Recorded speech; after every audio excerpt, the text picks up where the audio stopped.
Hey everyone, welcome to Mintcast, an interview series featuring dissenting voices the establishment would rather silence.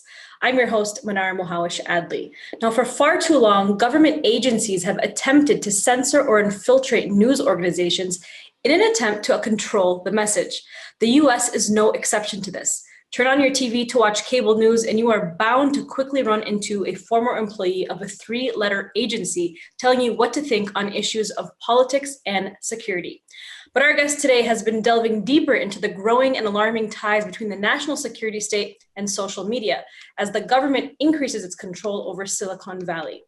Alan MacLeod is senior staff writer at Mint Press. Now, he joined us in 2019 after completing his PhD at the Glasgow University Media Group. He's an expert in global media theory, and he has published two books on the topic, Bad News from Venezuela, 20 Years of Fake News and Misreporting, and Propaganda in the Information Age, Still Manufacturing Consent. Alan, thank you so much for joining us today. It's good to be with you again, Manar. So in your latest article that's published on Mint Press News, you explored the troubling past of Reddit director of policy, Jessica Ashush. Could you tell us what you found about her and her relationship with the national security state? Yeah, sure. So maybe first a little bit about Reddit. It's a very influential social media and news site. It's actually the 8th most visited site in the United States.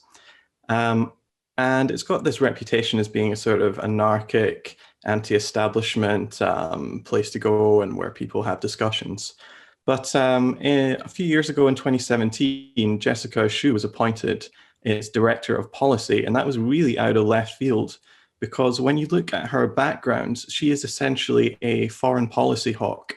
She had jobs at the Cato Institute, at the Council of Foreign Relations, but perhaps most notably, she was working at the Atlantic Council, which is essentially a NATO front group. And there she was working directly under Madeleine Albright and Stephen Hadley. Albright was, I believe she was Secretary of State under the Clinton administration.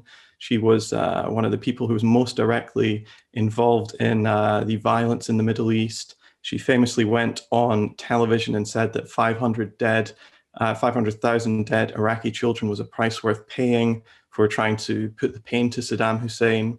Stephen Hadley, of course, was one of the real intellectual architects of the Patriot Act. He was one of the key men in the Bush administration. And so these are the sorts of people that Ashush has been working under for years. And at the Atlantic Council, she was a Middle East expert, and her favorite subject was probably Syria. That was really what she was concentrating on. She was a scholar at Oxford University, then hot-housed into these very hawkish, warlike Washington institutions. And she has absolutely no background in social media or in marketing. And so it was very suspicious that she was given this job, especially it was at directly the time when government officials, members of Congress, was talking about how the internet needed to be much more tightly regulated on the grounds of hate speech, on the grounds of, the rising far right, and on the grounds of disinformation, particularly coming from foreign actors. And so this really started people thinking that maybe she was some sort of government plant, especially as she's dedicated her life to looking at how the US can increase its control and influence over the Middle East. And so, yeah, I think this is a very worrying development, and it's one we're seeing in other social media websites as well. Well, Reddit is really interesting. As you mentioned, it's one of the top 8 websites in the whole world, accruing and attracting billions of views to its website. So it has a lot of influence about the free flow of information. Reddit has been obviously under the microscope for how much censorship takes place there. I know Mint Press specifically has been shadow banned on Reddit, and a lot of independent and alternative media outlets have been shadow banned on Reddit that cover Western imperialism and the military industrial complex. But, you make a really good point that she has she herself focuses a lot on the Middle East, which is where the United States is operating very heavily under the guise of the war on terror. Talk to me about her background with Middle Eastern dictatorships like the United Arab Emirates. Yeah, sure. So when Ashur was appointed in 2017, I went back and checked and just to see if any media outlet had even commented about it. I could find absolutely nothing on Google or on Dow Jones, Factiva, or any of the big news databases. So that was pretty suspicious, especially when you look at her LinkedIn page where she just proudly displays what she's been up to. So for a number of years, she was working directly for the Ministry of Foreign Affairs of the UAE, where she worked directly underneath an Emirati Air Force general, a retired one. And she says in her own LinkedIn page that her particular focus working for the UAE was to devise and advise them on their Syria policy. Now, anyone who knows much about the war in Syria knows that the UAE have been funding jihadist groups like all of them, al-Nusra, al-Qaeda, ISIS, all of these groups that are mixed in together to form what most people call just the opposition or the rebels. This is particularly surprising and worrying. Joe Biden himself in a Q&A session in 2014 said that the Emiratis have poured hundreds of millions of dollars and tens of thousands of tons of weapons into anyone who would fight against Assad, except that the people who they were being supplied were al-Nusra and al-Qaeda and the extremist elements of jihadists coming from other parts of the world. And so that was a direct quote from him. And so this is really what Ashu's been doing. It seems, reading between the lines, that she's really been advising the UAE on how to better train, fund, and arm these Islamist jihadist rebel groups that have done so much devastation, not just in Syria, but of course across the entire Middle East. And again, if you look at her output, she for years was writing in big outlets like the New York Times, talking about. She had, for instance, she had an op-ed there that demanded that the US better fund the opposition and arm them with anti-aircraft missiles or anti-tank shells or what have you. She also, even though she's, I think, probably kind of mainstream corporate Democrat in her own political views, she really chastised Barack Obama in the pages of the Washington Post, saying that he had essentially failed to act in Syria, and that Donald Trump now has this golden opportunity to right wrongs and, as she said, quote, restore US credibility in Syria.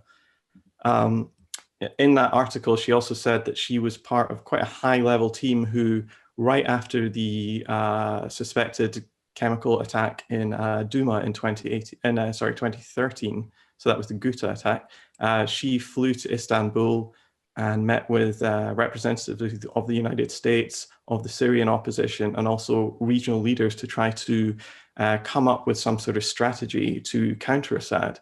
So she was clearly a very high player in this game. She also worked for the government of Iraq, working for a company that was very much, involved in the rebuilding of Iraq. So again, that company had a lot of ties to the US government and the US military. She, in contrast with her dislike of Syria, she's got very much an affinity for both Saudi Arabia and the UAE. And that really kind of takes the shine off of her supposed opposition to Middle Eastern dictators. In fact, I found an article where she was asked what her dream job would be, and she said it would be to be the ambassador to Saudi Arabia. And she's even got an article at Market Watch where she describes how the government of Mohammed bin Salman is so progressive and so forward-thinking, and they're really changing the Middle East for the better and making it a dynamic Sounds like place. to go live in Saudi Arabia, right? Yeah, incredible. And be a woman there, right? So yeah, I mean, that's what she was doing, working for these companies and these governments. And so this whole, quantum leap to becoming the director of policy for a sort of social media website, which mostly has tech people on their board or marketing people, is deeply suspicious indeed. And yeah, as I said, it does mirror what happened with Facebook and also with Twitter at the same time. Right. And, she sounds like a typical neoliberal hawk, is what she sounds like. And these are the very people that work directly with think tanks, hawkish think tanks like the Atlantic Council, who are directly funded by Saudi Arabia, and by weapons manufacturers like Raytheon and Northrop Grumman and apartheid Israel. And they're very much allied with the Hillary Clinton, Bill Clinton establishment hawks, neoliberal hawks that promote war and profit off of war. And so before we talk about the Atlantic Council, I'm just curious to know, how has her being the policy director at Reddit influenced their coverage, influenced the information that makes it to Reddit? Like, if you were to look at Reddit right now, could you see a direct link between her being a policy director and the kind of articles and links and posts that are allowed, or the kinds of conversations that are allowed? Because, when Reddit was first started, it was all about, freedom of expression and this place where people can just openly discuss and post anything. Like, where are we at right now after her being appointed to this position? Well, I think it's impossible to say that, one thing, proves the other, but her appointment is certainly another point of reference in a real gradual but quite distinct change in what Reddit had started off as being and to what Reddit became. So for years and years, Reddit was this it was kind of run along very strict libertarian free market, marketplace of ideas, ideology, where they absolutely anathema to banning anything. And that really got them in a lot of trouble. They hosted a lot of really serious content, illegal stuff, streaming stuff, piracy, a lot of illegal porn, even like child stuff as well, which was, pilloried in the press and, potentially quite rightly, but they stuck to this sort of model. But I think when Reddit was bought by Condé Nast, which is a big publisher which owns a ton of magazines, I think that was one of the signals that it was going to change in policy and become much more advertiser friendly. And certainly since Ashu came in 2017, Reddit's revenue has gone through the roof as marketers and advertisers and big businesses have seen the value in advertising with them.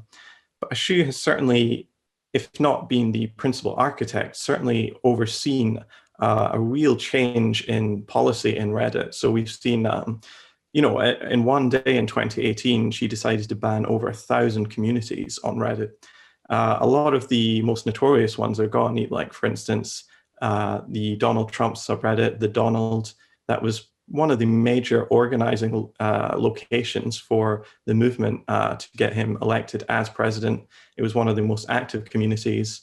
They've banned a lot of racist ones, a lot of questionable things that might get them in trouble with big companies who want to advertise with them. But also, as they've banned right-wing ones, they've also banned left-wing ones, like, for instance, Chapo Trap House, which was the biggest left-wing organizing subreddit going.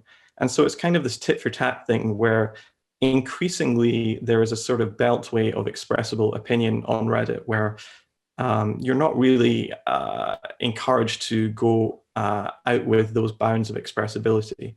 And, you can basically say that Reddit is very slowly turning into more of a mainstream place to get your news rather than an alternative one.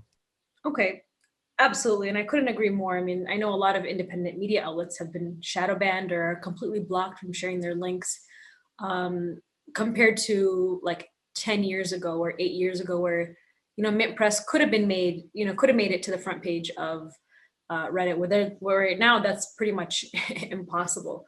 Let's talk about the relationship between Ashu, and by the way, I called her Ashush at the very beginning. It's Ashu.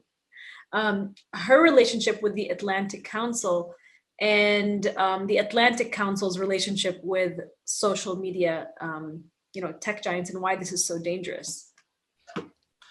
Well, for those who don't know, the Atlantic Council, as I said before, is essentially NATO's brain. It's the think tank that is aligned with NATO. That I think that's one of the reasons why it's called the Atlantic Council, from the North Atlantic Treaty Organization. And it's funded by NATO, by all branches of the US military, by the US government, by NATO member states, by Gulf dictatorships like the UAE, I believe, and also by big companies, big tech companies, and big weapons contractors. And if you look at their board of directors, it really gives you a feeling for what their outlook is. On that board, we've got famous, infamous war planners like Henry Kissinger, who was, the architect of all the terrible genocidal wars in Indochina that the US waged in the 1960s and 1970s. You've also got a lot of Bush-era neocons like Condoleezza Rice or Robert Gates or Colin Powell. They're on the board too. There's a swath of military generals like General H.R. McMaster, David Petraeus, General Wesley Clark, Admiral James Stavridis is on there as well. And not only that, there's also no fewer than 7 former directors of the CIA on there, like Leon Panetta, Michael Hayden, and many others. I think, in fact, almost a majority of the living ex-CIA directors are on that. And so really the Atlantic Council kind of represents the ultimate centrist establishment think tank for foreign policy for NATO. And so it's very hawkish. It's very sort of, bipartisan in that sense. But they've also, as I said, on their board, they've got the architects of the Iraq and Afghanistan wars. Exactly, yeah. The Atlantic Council have certainly been somebody who has, really got themselves involved in the political milieu in the last few years.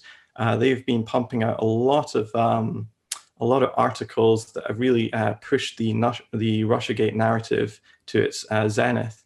For instance, they released a whole bunch of reports which accused pretty much every political party in Europe that was out with this beltway between, liberal and conservative as being the Kremlin's Trojan horses.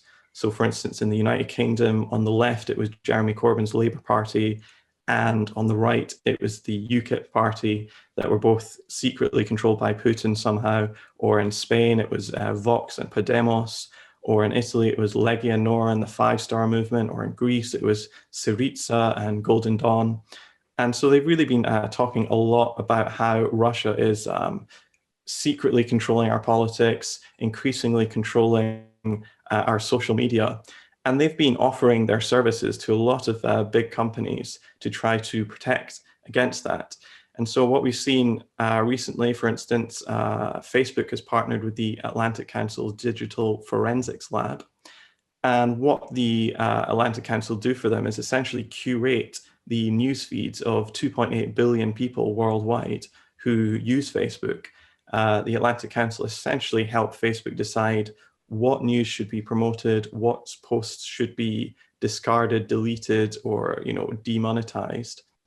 And that has really led to a situation where a lot of alternative media have been utterly smashed by the algorithm changes. And we've seen quote unquote verifiable authoritative sources like Fox News or CNN being pushed up the rankings by Facebook to the point where a lot of alternative media have pretty much given up on the platform in its entirety. Earlier this year, we also saw Facebook hire a former NATO press officer, Ben Nimmo, as its chief of intelligence. So there's another kind of link in the growing network of partnerships between Silicon Valley and Washington national security state apparatus. So yeah, I mean, one other thing I can say is that Twitter has also joined this game. In 2019, very interestingly, it was revealed that a senior Twitter executive who was actually responsible for the entire Middle East region, he was outed as an active duty officer in the British Army's 77th Brigade, which is their unit, which is dedicated to online warfare and psychological operations. And the reaction to this is perhaps more important than the reality of what happened.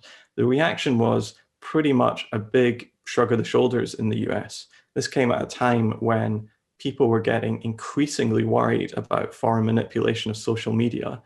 And yet when this verifiable fact happened, there was only one national news outlet which even mentioned it, and that was Newsweek. I interviewed that journalist, and he was essentially forced out a few weeks later, talking about how there was such a stifling top-down range of censorship on certain issues that he preferred to just walk away rather than get fired.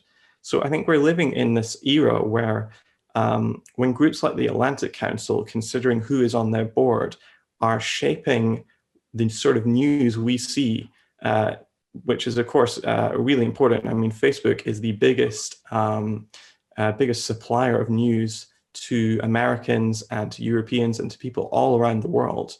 Far more people rely on it than for television channels or newspapers. When a group like the Atlantic Council is essentially deciding what everybody around the world sees and reads in their news feeds, that is tantamount to state censorship on an enormous level, on a global scale. And that's something that everybody who is interested in democracy and freedom of expression should certainly be looking into. Absolutely. And just recently, I mean, the last, 24 hours, the US government seized, speaking of, freedom of speech and freedom of expression online and control of the internet and social media tech giants, the United States seized over, I think it was like over 30 Iranian linked websites and, Muslim Shia religious organization websites under the guise of, fighting terrorism or, sanctions laws. So very clearly, there's a direct link between, the past, I would say, like 6 years of these social media tech giants, the national security state working directly with these think tanks to take control over the free flow of information, to control the narrative, and to ensure that only corporate media, and corporate journalists and their narratives that support the U.S. military-industrial complex and U.S. Imperialism basically reign supreme on the internet. I think people are slowly coming around to the idea that the internet is not completely, open, lawless space where you can just do anything, post anything, but actually a medium created and controlled by the U.S. government. Talk to me about the origins of the internet and this recent seizure of these websites. Yeah, so as you said, I think there's quite a popular view in the public that the internet is this wonderful, unregulated space that, and in the 90s and 2000s, there was a lot of sort of tech utopianism around the internet, thinking that, perhaps this system will actually set us free and increase the connections between people on different sides of the planet, and it will, launch a new wave, a new era of understanding that will help everyone. But I think now we're living in the 2020s, we can say that that really was pretty rose-tinted, and actually quite the opposite has happened in certain aspects. And of course, if you look at the history of the internet, it's not this sort of stateless, lawless place. It was there are very real, concrete beginnings to the internet, and it came out of the U.S. Military's DARPANET. And so much of the funding from the early days of the internet went into big universities like in California or Massachusetts Institute of Technology. This is really where the internet was first begun. And what that means is that it's really an American operation, and the American government has significant control over it. And we saw that with the US banning press TV, as you said, recently. But what a lot of people might not know is that any domain which ends in .com, .org, .net, or .tv, the US government does indeed have the power to seize it and take it down from the internet. So while we think about cyberspace as this very nebulous thing which doesn't really exist in reality, these servers actually do have a very real physical location, and most of them are in the US. And with the same with social media, all these companies that we think are international are actually very much based in the US, most of them in California. Right. And and the United States government really does have can exert a lot of pressure on these companies. One example is just in early 2020, when the Trump administration assassinated Iranian General Qasem Soleimani. the Iranians were obviously rather upset about this. Soleimani, according to US polls, was the most popular living person in the country. He had an approval rating of over 80% among Iranians. But because the Iranian Revolutionary Guard Corps, which is the organization he led, was designated a terrorist group by the Trump administration, that meant that it was illegal for Facebook and Instagram, American companies, to carry any message which could be seen as promoting them or in support of them. Now, Instagram is super popular in Iran. It's estimated that around 1/3 of all people have an Instagram account. And that meant that Facebook, its parent company, was forced to delete messages opposing the killing of General Soleimani and presenting him as a hero. A lot of the time, these messages were in Farsi, written by Iranians to other Iranians, and they were representing very much a majority opinion in that country. But because Trump had decided that Soleimani was indeed a terrorist, that meant that Facebook and Instagram had to act on his behalf. We've also seen social media companies deleting tens of thousands of accounts from Iran, from China, from Venezuela, from Cuba. It always, however, seems that they find illegal activity or suspicious bot networks coming from enemies of the United States government and never emanating from the US or its allies itself, even though many of these countries are semi-open about the fact that they do manipulate social media in much the same way that Russia or China or Iran is accused of doing. And so much of 2020 was punctuated by kind of a hysteria over increased Chinese influence over the internet. I'm thinking about the TikTok controversy where Mike Pompeo would go on television and say, don't let your children use TikTok because you are essentially using a tool of the Chinese Communist Party or the Red Army. There was the big controversy over Huawei developing a 5G network that was going to be pretty much independent of US control. And so there's this real battle going on for the internet right now. And the hardware is very much something that can be used to control and manipulate the global means of communication. And that's why the US is so interested in keeping that control very much within its own hands.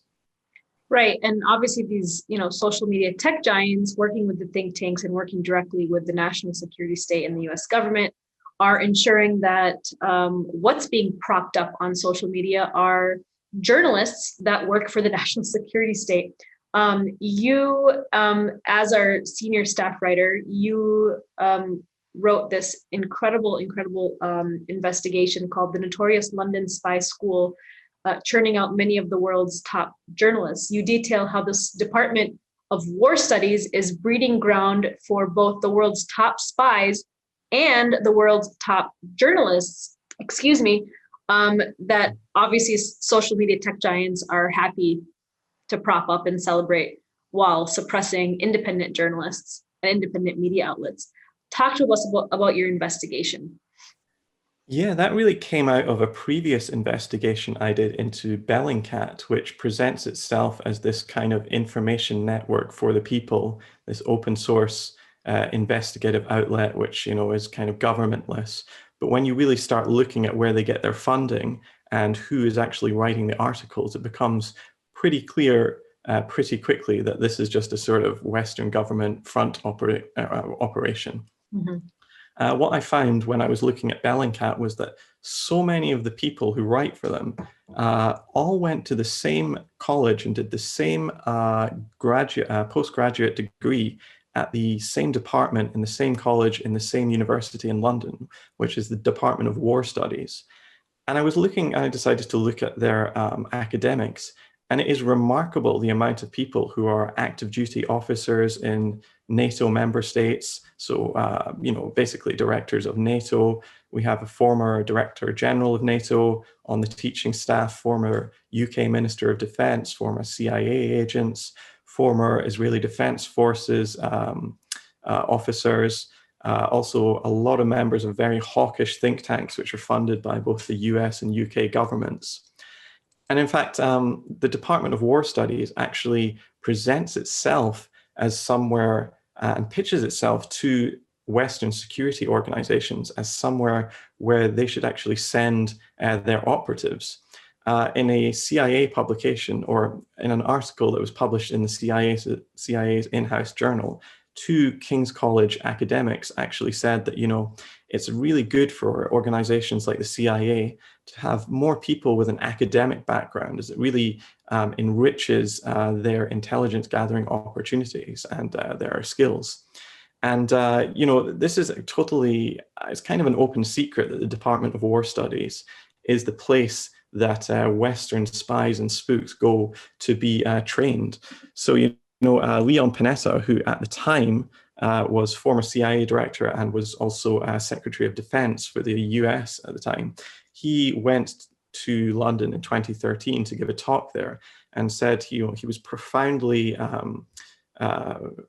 thankful for the work they did there in training what he said was the future national security leaders, many of whom are in this audience with me tonight. And so it's kind of an open secret, as I said, that, this place is, a breeding ground for spies and spooks. That's very worrying because as I looked more into this department, it also seemed that so many of the world's top journalists also graduate from the same small study group, and do the same postgraduate course in the same department. So we see senior members of the BBC, of CNN, of Al Jazeera, producers for NBC News have all graduated from this school. And news organizations from around the world have alumni from the Department of War Studies working in very high positions. One example I could give you is Andrew Carey, who made a little bit of news recently. He's the CNN Jerusalem bureau chief. He recently sent an internal memo that was leaked to CNN, to all CNN employees who write about the Middle East, saying that whenever we talk about the Ministry of Health in Gaza, we have to remind all our viewers or listeners that the Ministry of Health is controlled by Hamas, because of course this was at the time when Israel was bombing Gaza, killing dozens of people. And so they had to say, remember the Gazan Ministry of Health who are saying hundreds of people are dying. That's Hamas. So they were undermining the entire Palestinian side of the argument very carefully and consciously. And so I suppose it's not really an accident that this is happening, that so many people are being trained at the same school that spies and journalists are coming out of, because unfortunately there is an increasingly close relationship between big media and big government. If you turn on your TV set and watch cable news, you are almost bound to see former CIA officials, former DEA officials, or former FBI officials on there, John Brennan, James Clapper, Michael Hayden. Everybody does it, from Fox to CNN to NBC to MSNBC. They're all there. A lot of them even, present shows. Anderson Cooper famously was a former CIA intern. Tucker Carlson from Fox News applied to the CIA but was rejected. And somebody like Mika Brzezinski on MSNBC, well, her father is Zbigniew Brzezinski, who's like the Democrats' version of Henry Kissinger, somebody who planned wars for decades, wars in Afghanistan, dirty wars in Central America. These are the sorts of people who we are supposed to be relying on to hold the powerful accountable. But when you actually look at their backgrounds, they're part of this same power system themselves. And so that's really what this article was really getting at, is that unfortunately, there seems to be no real difference between big media and big government anymore. And that's a real problem for an open society and democracy in general. Well, didn't Noam Chomsky famously say any dictator would admire the conformity of the US media system here in the United States? And this is, you just brilliantly laid it all out in such simplistic terms about, the crossover between the national security state and journalists.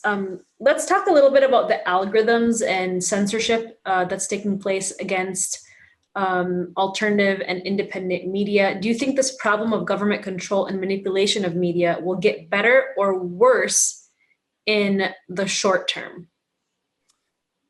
I think the short answer to that is it's much more likely to get worse than better. What we've seen since the rise of Donald Trump and the very surprising victory, which shocked pretty much everyone in Washington and people around the world as well, was the quote unquote establishment, the Democratic establishment, and the media who had been lambasting Trump for months needed some sort of excuse or reasoning for why the most unpopular person who's ever run for president for a major political party managed to beat out this seasoned professional, this longtime veteran of Washington in Hillary Clinton.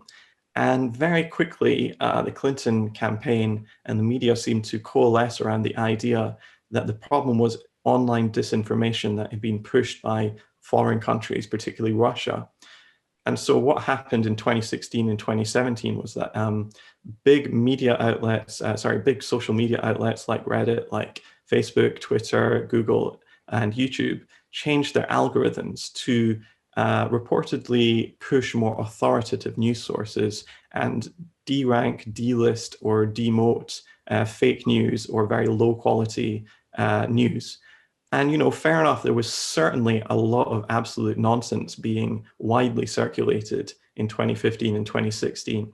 But I think the main effect of those algorithmic changes has been to promote legacy media like CNN or Fox News or MSNBC, the Washington Post or what have you, to new levels of authority, pushing them up the rankings to first in the Google search or number one on YouTube, and pushing out what they call borderline content to the margins. So it's pretty rare that things get deleted, but if you consign something to page 5 of a Google search, nobody's going to see it.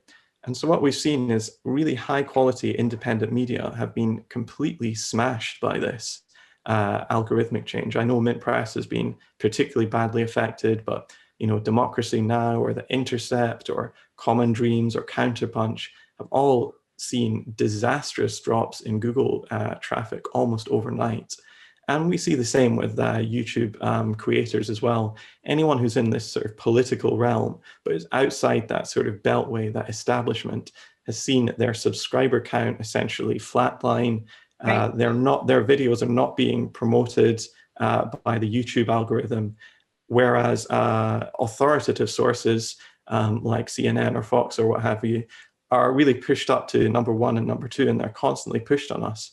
The problem is that most of us have gone to the internet as a way of finding an alternative or an antidote to this stifling conformity of corporate media that we see when we either buy a newspaper or switch on the radio or turn on the television, where it's just pretty much one of the two pretty much identical opinions when it comes to war or foreign policy or economics, and two partisan elitist groups just shouting at each other about issues that don't really affect that many people worldwide. And so, yeah, unfortunately, borderline content has been completely removed, or at least disincentivized. And in fact, last year, Facebook even admitted that it was deliberately censoring the outlet Mother Jones because it saw itself as a bit too left-wing for its liking.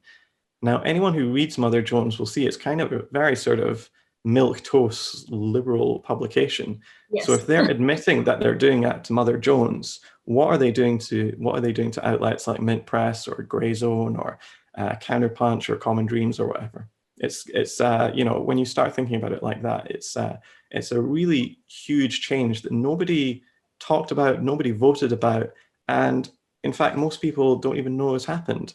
And that is a huge red flag for a democracy. Absolutely. And I just want to kind of bounce off of what you said about, how social media algorithms have affected independent media. Before the 2016 elections, for example, like Mint Press was still like a fresh new independent media outlet. And we were getting between anywhere from 100 to 150,000 unique visitors to our website every single day, which is like incredible for independent media. I mean, this was like at a time when you launched a website, there was like, you could make it to the top, and we were registered under Google News. We were approved for that. And we were appearing literally on the first page of Google News, sometimes at the very, very top.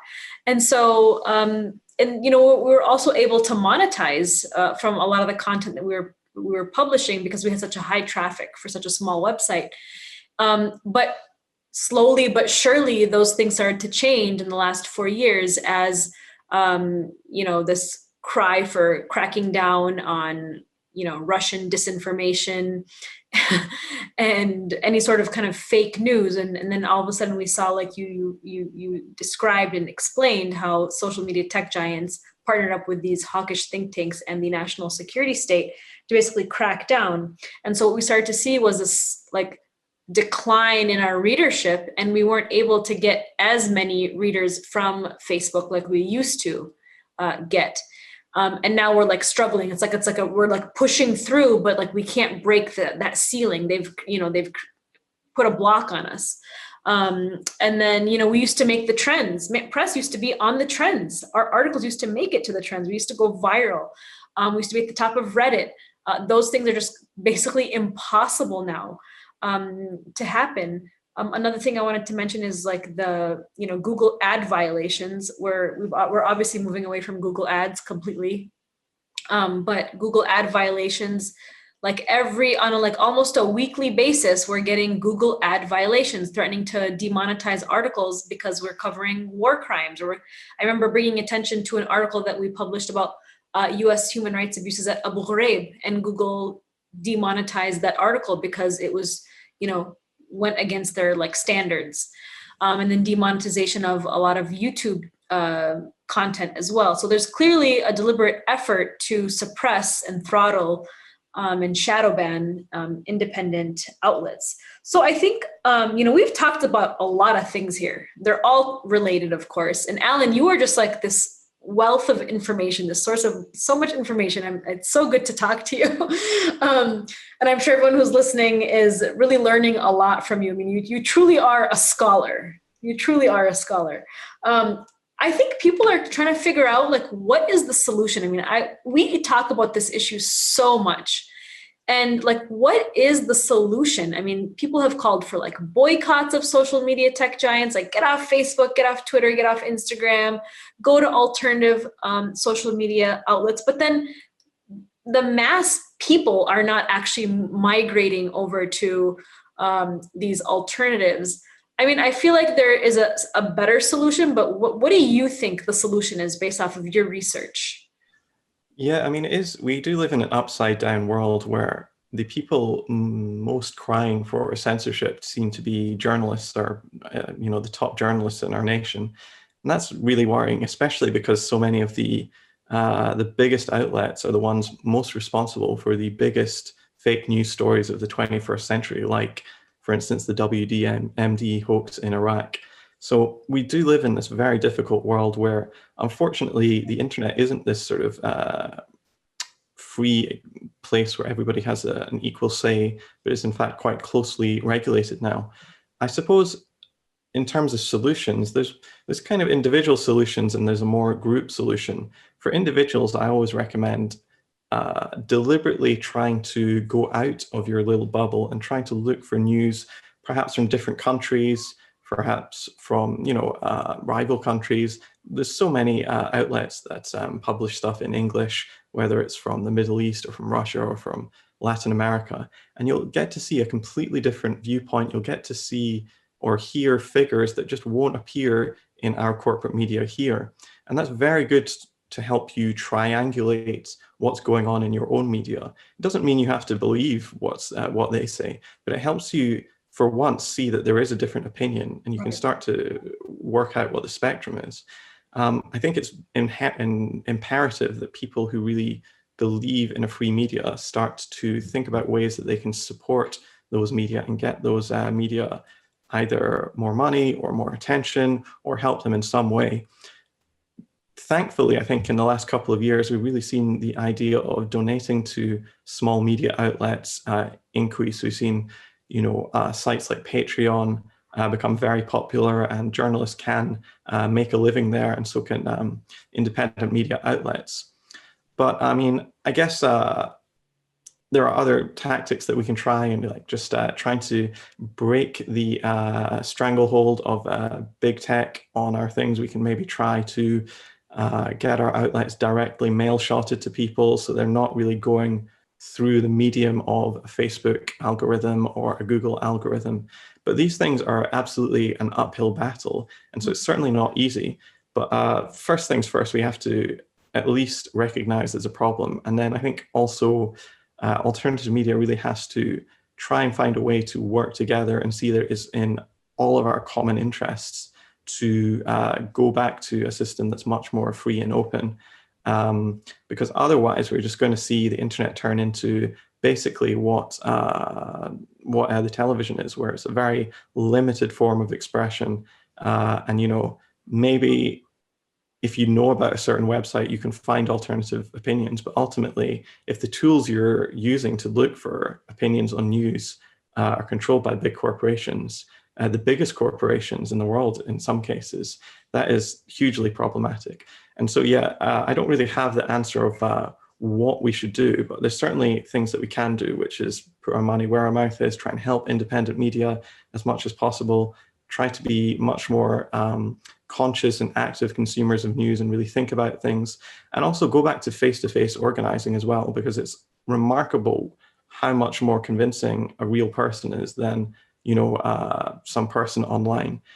You might think that, you know, you've got 800 friends on Facebook, but I can tell you that, you know, actually talking to someone face-to-face is much more valuable than getting a thumbs up on Facebook or a heart on Twitter.